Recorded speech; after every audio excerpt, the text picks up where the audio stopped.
வணக்கம் மாணவ மாணவிகளே. நாங்கள் லாஸ்ட் வீடியோல வந்து குருமெக்கலம் அரசியல் ஜாப்பு சீர்திருத்தம் பற்றி பார்த்த நாங்கள். அதாவது அந்த ஜாப்பினுடைய சிறப்பம்சங்கள் மற்றும் அந்த ஜாப்பு யாரால கொண்டு வரப்பட்டது, எத்தனையாம் ஆண்டு அமலுக்கு வந்தது, அதுல சட்டவாக்க கழக உறுப்பினருடைய எண்ணிக்கை எவ்வளவு என்றெல்லாம் பார்த்த நாங்கள். அந்த பகுதிக்கான அந்த நான் நேற்று கற்பித்த பகுதிக்கான வினா விடைகளைத்தான் இன்று பார்க்க போறோம். அதோட மாத்திரமல்ல, அதாவது உங்களுக்கு காப்போதா சாதாரண தர பரீட்சையில கட்டாய வினாவாக தரப்படுகிற அந்த உலகப்படம் இலங்கை படம் குறித்தல், அந்த உலகப்படம் குறித்தல் பயிற்சிகள் ஏற்கனவே செய்திருக்கிறேன். அதிலையும் உலகப்படம் குறித்தல் தொடர்பான சில பயிற்சிகளையும் இந்த வகுப்பில பார்த்து கொண்டு போவோம். ஏனென்றால் பரீட்சை நெருங்கி வருவதால நாங்கள் இடைக்கிட இந்த பயிற்சிகளையும் போட்டு செய்து கொண்டு போகிற போது அது உங்களுக்கு ஒரு பயனுள்ள வீடியோவாக அமையும் என்று நினைக்கின்றேன். அதற்கு முதல் நான் Mrs Mohanambal Sivakumar, retired teacher. நீங்கள் இந்த சேனலுக்கு புரியுதென்றால் லைக் பண்ணி, ஷேர் பண்ணி, சப்ஸ்கிரைப் பண்ணுங்கள். வாருங்கள் இன்றைய வீடியோவுக்குள்ள போவோம். முதலாவது நாங்கள் பார்ப்போம். இதுல வந்து உலகப்படம் சம்பந்தமான பயிற்சியை பார்த்து கொண்டு நேற்றைய பகுதிக்கான வினாவிடைக்கு போவோம். அப்ப இதுல வந்து தரப்பட்ட இந்த உலகப்படத்தை நீங்க பாத்தீங்கன்னு சொன்னால், இதுல அதாவது உலகின் கண்டங்களும் சமுத்திரங்களும் ஒரு முழு உலகப்படம் ஒன்று தந்திருக்கிறேன். இவ்வாறும் பாஸ் பேப்பர்கள்ல, கடந்த கால பாஸ் பேப்பர்ல நீங்கள் பார்த்தால் தெரியும், 2017, 18 பேப்பர்கள்ல இப்படியான உலகப்படம் தந்து, அதாவது இந்த அரசியல் பிரிவுகளை எல்லாம் தனித்தனியா பிரிச்சு பிறகு அதற்குள்ள உலகப்படத்துல குறிக்க சொல்லி கேட்டிருக்கு. நீங்க பாஸ் பேப்பர் புத்தகங்களை பார்த்தால் நீங்கள் இவ்வாறான உலகப்படங்களை பார்ப்பீங்கள். அப்படி ஒரு பாஸ் பேப்பர்ல இருந்து எடுக்கப்பட்ட படம் தான் இது. அப்ப அதற்கு முதல் நாங்கள் உலகம் பற்றி படிக்கிற போது இந்த உலகில கண்டங்களும் சமுத்திரங்களும், உலகில 7 கண்டங்களும் 5 சமுத்திரங்களும் இருக்கின்றது. அப்ப நான் இந்த முழு உலகப்படம் என்றபடியால உங்களுக்கு அதுல ஒரு சிறிய விளக்கத்தை தருவோம். அதாவது வந்து இதுல இவ்வளவு பிரதேசம் கண்டங்கள் 7, அதுல இவ்வளவும் வட அமெரிக்கா கண்டம், வட அமெரிக்கான்னு அப்படியே எழுதி இருக்கிறேன். 2வது வந்து இது இவ்வளவும் தென் அமெரிக்கா கண்டம், தென் அமெரிக்கா கண்டம் இவ்வளவு பிரதேசமும். அதே போல இந்த ஆப்பிரிக்கா கண்டம் இவ்வாறு, ஆப்பிரிக்கா கண்டம் இவ்வளவும் ஆப்பிரிக்கா கண்டத்துக்குள்ளதான் வரும். ஆனா சில நேரம் உங்களுக்கு பரீட்சைக்கு இந்த ஆப்பிரிக்கா கண்டத்தின் ஒரு பகுதியோட இந்தியால இந்த ஐரோ ஆசியா பிரிவுகளை உள்ளடக்கிய மாதிரி ஒரு படமும் தர்றது. அப்ப இந்த உலகப்படம் சில வேளை இப்படி வரலாம், அரசியல் பிரிவுகளை பிரிச்சு, அல்லது இந்த ஆப்பிரிக்கா கண்டத்தின் ஒரு பகுதியோட ஐரோ ஆசியா படத்தை சேர்த்தும் தரலாம். அப்ப நீங்கள் எதற்கும் எந்த படம் வந்தாலும் உலகப்படம் குறிக்கக்கூடிய ஒரு பயிற்சியை நீங்க பெற்றிருக்க வேண்டும். அப்ப இதுல இது வந்து ஆப்பிரிக்கா கண்டம் இவ்வளவும் இதுல வருகுது. அதே போல இதுல வந்து ஐரோப்பா கண்டம், இதுல வந்து இந்த கருங்கடல், கஸ்பியன் கடலுக்கு கிட்ட இதுல ஒரு எல்லை போடப்பட்டிருக்கு. இது வந்து இவ்வளவும் இங்கால ஐரோப்பா கண்டத்தை குறிக்கின்றது. இங்காலி பகுதி ஆசியா கண்டம். உலகில மிகப்பெரிய கண்டம் ஆசியா கண்டம். அதே போல மிகச்சிறிய கண்டம் இங்க இருக்குது ஆஸ்திரேலியா கண்டம். அப்ப இதுவும் இந்த கண்டங்கள்ல ஒரு ஆஸ்திரேலியா கண்டம்னு சொல்லியும் ஒன்று இருக்கு. மற்ற இது வந்து அந்தார்டிகா கண்டம். அப்ப ஆகவே 7 கண்டங்கள், வட அமெரிக்கா, தென் அமெரிக்கா, அதே போல ஆப்பிரிக்கா, ஐரோப்பா கண்டம், ஆசியா கண்டம், அதே போல இங்க ஆஸ்திரேலியா கண்டம். இப்ப கண்டங்கள்ல மிகப்பெரியது ஆசியா கண்டம், மிகச்சிறிய கண்டம் ஆஸ்திரேலியா கண்டம். இது ஒரு உலகப்பட விளக்கம். அதே மாதிரி உலகில சமுத்திரங்கள் 5 சமுத்திரங்கள் இருக்கின்றது. அதுல முதலாவது நாங்க பார்த்தோம்னு சொன்னால், இங்க இந்த உலகப்படத்தின கிழக்கு பகுதியிலும் மேற்கு பகுதியிலும் பரந்திருக்குது பசிபிக் சமுத்திரம். அத மாதிரி இங்காலையும் பசிபிக் சமுத்திரம். அதே மாதிரி இங்கால நாங்க பார்த்தோம்னு சொன்னால் அத்லாந்திக் சமுத்திரம். இந்த பிரதேச பகுதிகள் வந்து அதாவது அத்லாந்திக் சமுத்திரம் என்று போட்டிருக்கிறாங்க. அத மாதிரி இங்க இலங்கை, இது இந்து சமுத்திரத்துல அமைந்திருக்கு. இது 3வது சமுத்திரம், இந்து சமுத்திரம். அதே போல 4வது ஆர்டிக் சமுத்திரம். இலங்கையில அதாவது உலகப்படத்துல வட முனைவை நாங்க எடுத்தோம்னு சொன்னால் இந்த வட முனைவு ஆர்டிக் பிரதேச சமுத்திரம். அதே போல தென் முனைவு அந்தார்டிக் சமுத்திரம். அப்ப 5 சமுத்திரங்கள், பசிபிக் சமுத்திரம் 1, 2 அத்லாந்திக் சமுத்திரம், 3 இந்து சமுத்திரம், 4 ஆர்டிக் சமுத்திரம், 5 அந்தார்டிக் சமுத்திரம். அப்ப ஆகவே இது இந்த உலகப்படம் முழு உலகப்படம் தந்திருக்கிறபடியால நான் இப்படி ஒரு விளக்கத்தையும் உங்களுக்கு தந்திருக்கிறேன். கண்டங்கள் 7, சமுத்திரங்கள் 5, அதுகளை நான் எழுத்துல குறித்து காட்டியிருக்கிறேன். இப்ப வந்து உங்களுக்கு பரீட்சைக்கு வர்ற பகுதிகள்ல நான் இதுல வந்திருக்கிறேன். கீழே விடைகளோட உலகப்படம் குறித்தல் விடைகள் என்று சொல்லி தந்திருக்கிறேன். அப்ப அதுல நாங்கள் பார்த்தோம்னு சொன்னால், முதலாவது வந்து இந்த உலகப்படத்துல இந்த இப்படி ஒரு இலக்கங்கள் போட்டிருக்கேன். 49, 50, 51, 52, 60 வரை இலக்கங்கள் போட்டிருக்கு. அப்ப இப்ப 49 என்ற இலக்கத்தை நாங்க பார்ப்போம். இந்த உலகப்படத்துல இங்க 49 என்ற இலக்கம் இருக்கின்றது. இதுல நாங்கள் பார்ப்போம். இதுல 49 என்ற ஒரு இலக்கம் இதுல இருக்கு. இது தென் அமெரிக்கா கண்டம். அது என்ற முனைவுக்கு கிட்ட வருகிறது. இதற்கு பெயர் மெகலன் தொடுகடல். அப்ப 49 என்ற இலக்கம் குறிக்கிற இடம் எதை குறிக்குதுன்னு சொன்னால் மெகலன் தொடுகடல். அப்ப அதுக்குரிய விட வந்து இதுல போட்டிருக்கேன். 49க்குரிய விட வந்து மெகலன் தொடுகடல். அதே போல நாங்க இனி பார்ப்போம். இதுல 50வது வந்து கியூபா. 50வது இதுல நாங்கள் பார்ப்போம். முதலாவது 50 என்ற இலக்கம் இங்கே இருக்கு. வட அமெரிக்காவில் இவ்விடத்துல இருக்கு. இந்த இடத்தை நாங்க சொல்றோம் கியூபா. இந்த இடம் தான் 50 கியூபா என்ற இடத்தை குறிக்கின்றது. அதே போல இதுல 51 என்ற இலக்கம் இதை நாங்க எடுத்தோம்னு சொன்னால் இதற்குள்ளே ஒரு கடல் இருக்கு. வடகடல்னு சொல்லி சொல்றேன். இதை அநேகமா கடந்த கால பாஸ் பேப்பர்ல வந்தது இந்த கடல் வடகடல். அதாவது வந்து இலக்கம் 51 இந்த அம்புக்குறி இங்க இதுல போடப்பட்டிருக்குது. அதாவது இது வந்து 51 வடகடல். அத மாதிரி இலக்கம் 52 இந்த பகுதி ஐரோப்பா கண்டத்துக்கு இருக்கு. அதாவது வந்து பிரான்ஸ். இதுல அம்புக்குறி போடப்பட்டிருக்கிற அடக்கம் 52 பிரான்ஸ் என்ற இடத்தை குறிக்கின்றது. அதே போல இதுல நாங்கள் 53 என்ற இடத்தை பார்க்கணும். அதாவது வந்து 53 52 53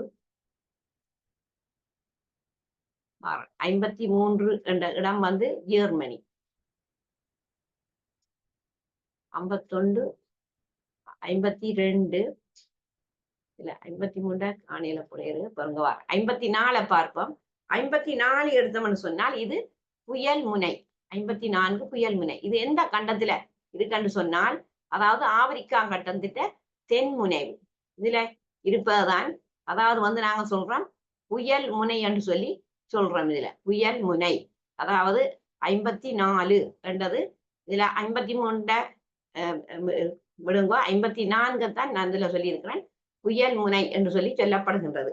அதே போல 55 இதுல வந்து 55 என்ற இலக்கத்தை நாங்கள் பார்ப்போம். கீழே படம் தந்திருக்கணும். இதுல 55 55 என்ற இடத்தை நாங்கள் பார்த்தோம்னு சொன்னால் இதுல இருக்கிற இந்த அம்புக்குறி வந்து பெல்ஜியம் என்ற நாட்டை குறிக்கின்றது 55. அதே போல 56 என்ற இலக்கத்தை பாருங்க. 56 என்ற இலக்கம் குறிப்பது அதாவது நியூயோர்க் என்பதே. அதாவது இது வட அமெரிக்கா கண்டம். அதுல இந்த 56 என்ற இலக்கம் குறிக்கிறது அதாவது நியூயோர்க் அமெரிக்காண்ட தலைநகரம். அதாவது நியூயோர்க். அப்ப இதுல வந்து இருக்கிறது இந்த நியூயோர்க்கை குறிக்கின்றது. அதே போல இலக்கம் 57 இங்கே இருக்கு. இலக்கம் 57ல இதுல குறுக்கி ஒரு கருப்பு கோடு ஒன்று போடப்பட்டிருக்கு 57. இதற்கு பேர் இந்த 57 குறிக்கிறது ஒரு கால்வாயை குறிக்குது. அதான் இதுல கோடு போடப்பட்டிருக்கு. அதாவது பனாமா கால்வாய். இது பரீட்சைக்கு உலகப்படத்துல வந்திருக்கின்றது. கடந்த கால பாஸ் பேப்பர்ல பனாமா கால்வாய் இப்படி ஒரு கோடு போட்டிருக்கு. இந்த வட அமெரிக்காவுக்கும் தென் அமெரிக்காவுக்கும் இடையில தான் இந்த கால்வாய் ஒரு கழுத்து போல இருக்குது. இந்த இந்த இந்த நீட்டு பகுதியை பார்த்தீங்கன்னா அதுக்கு இந்த இடையில இதுல கோடு போட்டிருக்கேன். அப்ப இலக்கம் 57 குறிப்பது வந்து பனாமா கால்வாய். அதே போல இலக்கம் 58 இந்த இலக்கம் 58 இங்க வந்து இது வட அமெரிக்கா கண்டம். அதுல இந்த 58 அண்டு இலக்கம் போட்டிருக்கேன். ஆனா இடம் வந்து இதுல ஒரு சின்ன ஒரு தீவு பகுதியுமா இருக்கு. அதுக்கு பேர் இந்த துறைமுகம் பேர்ல் துறைமுகம் என்று சொல்லி சொல்றான். பேர்ல் பே என்ன இல்லைன்னா இதுல பேர்ல் துறைமுகம் என்ற இடத்தை குறிக்கிறதான் இந்த 58 என்ற இலக்கம்.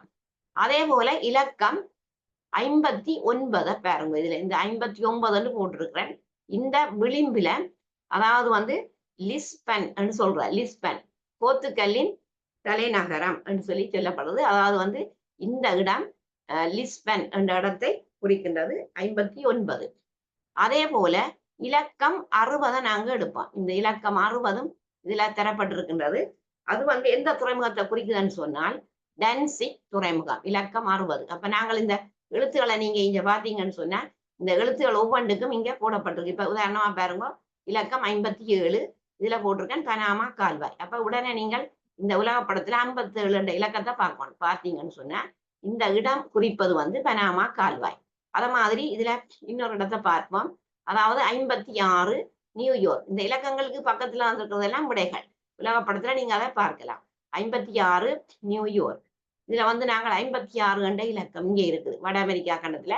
அதாவது வந்து நியூயார்க் வந்து 56 என்ற இலக்கம் அந்த நியூயார்க் என்ற இடத்தை குறிக்கின்றது. அதே போல இதுல 59 என்ற இலக்கத்தை பாருங்க, லிஸ்பன் போர்த்துகலின் தலைநகரம் இங்க இடத்துல இருக்குது. அதாவது லிஸ்பன் போர்த்துகலின் தலைநகரம் என்று சொல்லி நாங்கள் எடுத்துக்கொள்கின்றோம். அப்ப இதுல ஒரு இடம் இதுல விடுபட்டு இருக்குது வாரன். இதுல எந்த நம்பர்ன்னு சொன்னால் இந்த 53 என்ற இலக்கம் இதுல குறிவடையில 51 பார்த்தோம்னு சொன்னால் 51 இதுல ஏற்கனவே நான் சொன்னான் என்னென்றால் வடகடல் என்று சொல்லியிருக்கான். 51 இந்த இடைக்குள்ளே இருக்கு வடகடல். அது மாதிரி 52 இந்த இடம் வந்து பிரான்ஸ். அதே போல 53 தான் வந்து இதுக்கெல்லாம் இடத்துக்கெல்லாம் வெறும் ஜெர்மனி. ஆனா அது சரி இங்க இருக்கு 53 இதுல இருக்கு 53 இங்க இந்த இடம் இங்க ஜெர்மனி. அப்ப இப்ப எங்களுக்கு அந்த இடம் இதுல இருக்கு 53 என்ற இலக்கம் இங்க போட்டிருக்கேன் 53. இது எந்த இடத்தை குறிக்குதுன்னு சொன்னால் ஜெர்மனியை குறிக்கின்றது. இந்த ஜெர்மனி நாட்டை சேர்ந்தவர் தான் ஹிட்லர் சொல்லி நாங்கள் பார்த்தினாங்க. அது இந்த முதலாம் உலக யுத்தம் என்ற பாடம் வரைக்குள்ள அதுல நான் உங்களுக்கு வினாவிட சொல்லுவேன். இந்த 53 ஜெர்மன் நாட்டை குறிக்கின்றது. அதே மாதிரி இங்க வந்து 54 ஏற்கனவே சொன்ன மாதிரி ஆப்பிரிக்கா கண்டத்துல இது புயல் முனை. அதே மாதிரி இதுல ஒரு தீவு நான் ஒரு பொதுவா பரீட்சைக்கு வந்திருக்கு உலகப்படத்துல மடகாஸ்கார். ஆப்பிரிக்கா கண்டத்துக்கு பக்கத்துல ஒரு தீவு இது மடகாஸ்கார் தீவுன்னு சொல்லி அது உலகப்படத்துல குறிக்க வந்திருக்கு கடந்த கால பாஸ் பேப்பர்ல. அப்ப அதுவும் இதுல சேர்த்திருக்கணும். அப்ப இது வந்து இந்த உலகப்படம் சம்பந்தமான பயிற்சிகளும் நான் இந்த வகுப்புகள்ல செய்து கொண்டு போவேன். அப்ப அதோட உங்களுக்கு அந்த எக்ஸாமுக்கு முழுமையாக உலகப்படத்துல வர்ற 6 வினாக்களுக்கு சரியா 6 இடங்களையும் குறித்து 6 புள்ளி அப்படியே எடுக்கலாம். அப்ப இதுல வந்து 2 உலகப்படத்து பயிற்சிகள் உங்களுக்கு தந்திருக்கிறேன். இப்ப இதை நீங்கள் இடங்களை சரியான முறையில பார்த்து குறித்து அதுல பயிற்சி பெறுங்கள். அடுத்த நாங்கள் நேற்றைய வகுப்புல வந்து கற்பித்த கோல்ப்ரூக் யாப்பு சீர்திருத்தம். அப்ப அது சம்பந்தமாக இதுல நாங்கள் இப்ப இன்றைக்கு வினா விடைகளை பார்ப்போம். அதுல முதலாவது வினா வந்து பாருங்க, 1833 கோல்ப்ரூக் சீர்திருத்தத்தின் மூலம் ஏற்பட்ட நிர்வாக மாற்றங்கள் இரண்டையும் பொருளாதார மாற்றங்கள் இரண்டையும் குறிப்பிடுக. இது வந்து பாஸ் பேப்பர்ல 2017ஆம் ஆண்டு இப்படி ஒரு வினா இலக்கம் 7ல தரப்பட்டிருக்கின்றது. அப்ப இது கனகாலம் இந்த பேப்பர்ல வந்து இப்படியான கேள்வி இந்த ஜாப்பு கேள்வி குறைவாயிருக்கு. இந்த முறை எதிர்பார்க்கலாம். உங்களுக்கு அடுத்து வர்ற காப்போதா சாதாரண பரீட்சையில இந்த கோல்ப்ரூக் ஜாப்பு சம்பந்தமாக அல்லது ஜாப்புகள் சம்பந்தமா ஏதாவது ஒரு ஜாப்பு கோல்ப்ரூக் ஜாப்போ டொனமூரோ சோல்பெரியோ அல்ல முதலாம் குடியரசு ஜாப்பு 2ஆம் குடியரசு ஜாப்புல கேள்வி ஒன்று வரலாம். இந்த முறை எதிர்பார்க்கலாம். அப்ப இதுல அதற்காக நான் இந்த கேள்வி இது 2017ல வந்திருக்கிறபடியால அதற்கு பிறகு வந்ததாக இல்லை. அப்ப நான் இது வந்து எதிர்பார்க்கைக்கான ஒரு கேள்வி. 1833 கோல்ப்ரூக் சீர்திருத்தத்தின் மூலம் ஏற்பட்ட நிர்வாக மாற்றங்கள் இரண்டையும் பொருளாதார மாற்றங்கள் இரண்டையும் குறிப்பிடுக. அப்ப நாங்கள் முதலாவது நிர்வாக மாற்றம், எத்தகைய நிர்வாக மாற்றங்கள் கொண்டு வரப்பட்டது. அதுல முதலாவது நிர்வாக மாற்றம் 1 சட்டவாக்க கழகம் சட்ட நிர்வாக கழகங்கள் அமைக்கப்பட்டமை. அதுதான் நிர்வாக மாற்றம். நீதி சொன்னாங்க சட்டவாக்க கழகம் சட்ட நிர்வாக கழகங்கள் அமைக்கப்பட்டமை முதலாவது. அதுல 2வது விஷயம் என்னன்னு சொன்ன அந்த நிர்வாக மாற்றம் நாடு 5 மாகாணங்களாக பிரிக்கப்பட்டமை. அப்ப நாடு 5 மாகாணங்களாகவும் பிரிக்கப்பட்டிருக்கின்றது செலவை குறைப்பதற்கு. அது 2வது நிர்வாக மாற்றம். 3வது நிர்வாக மாற்றம் கிராம சபை முறை அதாவது கிராம சபை முறை நீக்கப்பட்டமை. அது அதே போல இதுல கேட்டிருக்கீங்கன்னா பொருளாதார மாற்றங்கள் 2ஐ குறிப்பிடுக. பொருளாதார மாற்றத்துல முதலாவது என்னன்னு சொன்னால் கட்டாய அரச கரும முறை ஒழிக்கப்பட்டமை. அதே போல அதுல 2வது அரசின் வர்த்தக ஏகபோக முறை அகற்றப்பட்டமை. 3வது பெருந்தோட்ட பயிர்ச்செய்கை அறிமுகப்படுத்தப்பட்டமை. அப்ப அந்த பெருந்தோட்ட பயிர்ச்செய்கைன்னு சொல்லிக்க அந்த பெருந்தோட்ட பயிர்கள் தேயிலை ரப்பர் தெங்கு அப்படியான அந்த அது வருமானம் ஈட்டி தர்ற பயிர்கள். அப்ப அந்த பெருந்தோட்ட பயிர்ச்செய்கை முறை அறிமுகப்படுத்தப்பட்டமையும் இந்த கோல்ப்ரூக் ஜாப்பு சீர்திருத்தத்துல கொண்டு வரப்பட்ட பொருளாதார மாற்றம். இப்ப இதுதான் முதலாவது கேள்விக்கு விடை. 2017ஆம் ஆண்டு வினா இலக்கம் 7ல தரப்பட்ட ஒரு கேள்வி. அடுத்தது நாங்கள் பார்ப்போம். இதுல இந்த கோல்ப்ரூக் சீர்திருத்த யோசனைக்கு ஏற்ப அதாவது கோல்ப்ரூக் சீர்திருத்த யோசனைக்கு ஏற்ப இலங்கையில் ஏற்பட்ட இரு மாற்றங்களை குறிப்பிடுக. கோல்ப்ரூக் சீர்திருத்த யோசனைக்கு ஏற்ப இலங்கையில் ஏற்பட்ட மாற்றங்களை நாங்கள் பார்ப்போம். அப்ப அந்த இலங்கையில் ஏற்பட்ட இரு மாற்றங்கள் என்னன்னு சொன்னால் முதலாவது மாற்றம் கரையோரம் மலையகம் என்ற இரு பிரிவுகள் நீக்கப்பட்டு ஒரே ஆட்சி முறையின் கீழ் கொண்டு வரப்பட்டது. அதான் முதலாவது இலங்கையில் ஏற்பட்ட மாற்றம். கரியோரம் மலையகம் என்ற பிரிவு நீக்கப்பட்டு ஒரே ஆட்சி முறைக்கு கீழ் நிர்வாகம் கொண்டு வரப்பட்டமை. அதே போல இரண்டாவது முறை என்னன்னு சொன்னால் அந்த இரண்டாவது மாற்றம் ராஜகாரிய முறை நீக்கப்பட்டமை என்றதான் அதனுடைய இரண்டாவது. அதாவது ராஜகாரிய முறை நீக்கப்பட்டமை. இவ்வாறு 2 மாற்றங்கள் இந்த கோல்புரூக் சீர்திருத்தத்துக்கு கீழே கொண்டு வரப்பட்டு இருக்கின்றது. அதே போல நாங்கள் பார்த்தோம்னு சொன்னால் இந்த 3வது வினாவை பார்த்தீங்கன்னு சொன்னால் கோல்புரூக் முன்வைத்த சிபார்சுகளில் காணப்பட்ட குறைபாடுகள் 3ஐ குறிப்பிடுக. அப்ப இந்த கோல்புரூக் சீர்திருத்தத்துல கொண்டு வரப்பட்ட அந்த காணப்பட்ட குறைபாடுகள் என்ன? அதுல முதலாவது குறைபாடு தேசாதிபதியே அதிகாரத்தில் உயர்ந்தவராக இருந்தார். அதுதான் முதலாவது குறைபாடு. 2வது சட்டவாக்க கழகம் சட்டத்தை இயற்றினாலும் அதன் அங்கீகாரத்தை தேசாதிபதியிடம் பெற வேண்டி இருந்தமை. அது 2வது குறைபாடு. 3வது குறைபாடு என்னன்னு சொன்னால் இனவாரி பிரதிநிதித்துவ முறை காணப்பட்டமை. அது நாங்கள் நேற்று சொன்ன அந்த ஐரோப்பியர், சிங்களவர், தமிழர், பரங்கியர் சொல்லி அந்த இனவாரி பிரதிநிதித்துவ முறை காணப்பட்டமையும் ஒரு குறைபாடு. அதே போல 4வது நாட்டின் பெரும்பான்மை மக்களின் பிரதிநிதிகள் இடம்பெறாமை. அதே போல இலங்கை மக்களுக்கு எதிர்பார்த்த பயன் இங்க கிடைக்காமல் போனது. அப்ப அதுதான் இதுல காணப்பட்ட மிக முக்கியமான குறைபாடுகள். கோல்புரூக் முன்வைத்த சிபார்சுகள்ல காணப்பட்ட குறைபாடுகள் என்று சொல்லி நாங்கள் இதனை எடுத்துக் கொள்ளலாம். அடுத்தது 4வது வினாவை நாங்கள் பார்த்தோம்னு சொன்னால் இந்த குரு-மெக்கலம் அரசியல் யாப்பு சீர்திருத்தம் எத்தனையாம் ஆண்டு நடைமுறைக்கு வந்தது? கிபி 1912. இதற்குரிய விடை கிறிஸ்துவுக்கு பின் 1912. அடுத்தது குரு-மெக்கலம் அரசியல் யாப்பு சீர்திருத்தம் யாருடைய ஆலோசனைப்படி கொண்டு வரப்பட்டது? யாருடைய ஆலோசனைப்படி கொண்டு வரப்பட்டது? ஆளுநர் ஹென்றி மெக்கலம் என்னுடைய ஆலோசனைப்படிதான் கொண்டு வரப்பட்ட ஆளுநர் ஹென்றி மெக்கலம் என்பவருடைய ஆலோசனைப்படி. அதே போல அடுத்த வினா குரு-மெக்கலம் அரசியல் யாப்பு சீர்திருத்தத்தில் சட்டவாக்க கழக உறுப்பினர்களின் எண்ணிக்கை எவ்வளவு? அப்ப அது 21 உறுப்பினர்கள். அதுல சட்டவாக்க கழக உறுப்பினருடைய எண்ணிக்கை எவ்வளவு என்று பார்த்தோம்னு சொன்னால் அதாவது 21 உறுப்பினர்கள். அதே போல அடுத்த வினாவை பாருங்க.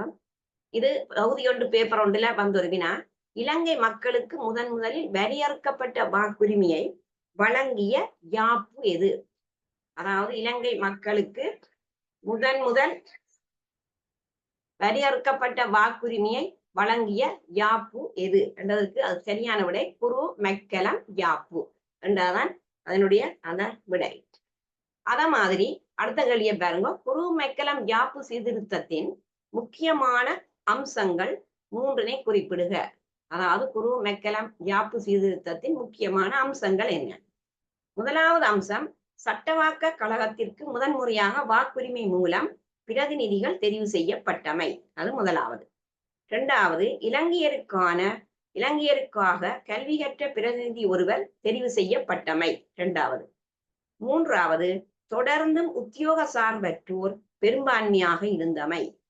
4 இச்சீர்திருத்தத்தின்படி சட்டவாக்க கழகத்திற்கு பிரதிநிதிகள் வாக்குரிமை மூலம் தெரிவு செய்யப்பட்டமை. அப்ப இது இந்த குரு-மெக்கலம் யாப்பு சீர்திருத்தத்தின் முக்கியமான அம்சங்கள் அல்லது முக்கியமான பண்புகள் என்று கேட்கலாம். அல்ல முக்கியமான இயல்புகள். எல்லாம் ஒரே கருத்து தான். பண்புகள், அம்சங்கள், இயல்புகள். அப்ப இதுல 3 கேட்டிருக்கு. நான் இதுல 4 விஷயங்கள் சொல்லியிருக்கிறேன். அது முதலாவது சட்டவாக்க கழகத்திற்கு முதன்முறையாக வாக்குரிமை மூலம் பிரதிநிதிகள் தெரிவு செய்யப்பட்டமை. மற்ற 2வது இலங்கையருக்காக கல்வி கற்ற ஒரு பிரதிநிதி ஒருவர் தெரிவு செய்யப்பட்டமை. 3வது தொடர்ந்து உத்தியோக சார்பற்றோர் பெரும்பான்மையாக இருந்தமை என்றது இதுல முக்கியமான அம்சங்களாக தரப்படுகின்றது. அத மாதிரி இந்த முக்கியமான அம்சங்கள் என்றது போல இதுல கடைசி கேள்வியாக நான் அதுல போட்டிருக்கேன். இந்த குரு-மெக்கலம் யாப்பில காணப்பட்ட குறைபாடுகளையும் குறிப்பிட சொல்லி. அதாவது குரு-மெக்கலம் யாப்பில காணப்பட்ட குறைபாடுகள் 5னை குறிப்பிடுக. அப்ப ஒவ்வொரு யாப்பிலும் ஒவ்வொரு குறைபாடு வந்த பிறகுதான் அதற்கு பிறகு அடுத்த யாப்பு தோற்றம் வருகிறது. இப்ப இதுல குரு-மெக்கலம் யாப்பில காணப்பட்ட குறைபாடு நீக்கத்தான் மேனிங் யாப்பு சீர்திருத்தம் கொண்டு வரப்பட்டது. அப்ப என்ன குறைபாடு இதுல காணப்பட்டால் முதலாவது, இலங்கையர் எதிர்பார்த்த அளவிற்கு இந்த யாப்பு திருப்தி அளிக்கவில்லை. அதாவது இலங்கை மக்கள் எதிர்பார்த்த அளவுக்கு இந்த யாப்பு வந்து திருப்தி அளிக்கவில்லை. முதலாவது குறைபாடு. இரண்டாவது, சட்டவாக்க கழக உறுப்பினரின் எண்ணிக்கை குறைவாக காணப்பட்டமை. 3, உத்தியோக சார்பற்றோர் எண்ணிக்கை குறைவாக காணப்பட்டமை. அதே போல 4வது, வாக்குரிமை வரையறுக்கப்பட்டிருந்தமை. 5வது, இனவாரி பிரதிநிதித்துவ முறை காணப்பட்டமை. அப்ப இதெல்லாம் இந்த குரு மெக்கலம் யாப்பில காணப்பட்ட குறைபாடுகள். ஆகவே இந்த குறைபாடுகளை நீக்கத்தான் அதாவது வந்து மேனிங் சீர்திருத்தம், அதாவது மேனிங் சீர்திருத்த யாப்பு கொண்டு வரப்பட்டது. அப்ப இவ்வாறு ஒவ்வொரு யாப்பு சீர்திருத்தத்திலும் காணப்பட்ட குறைபாடுகள் அடுத்த யாப்பினை தோற்றுவிப்பதற்கு காரணமாக இருந்திருக்கின்றது. இந்த வகுப்பு உங்களுக்கு பிடித்திருந்தால் லைக் பண்ணி, ஷேர் பண்ணி, சப்ஸ்கிரைப் பண்ணுங்கள். நன்றி.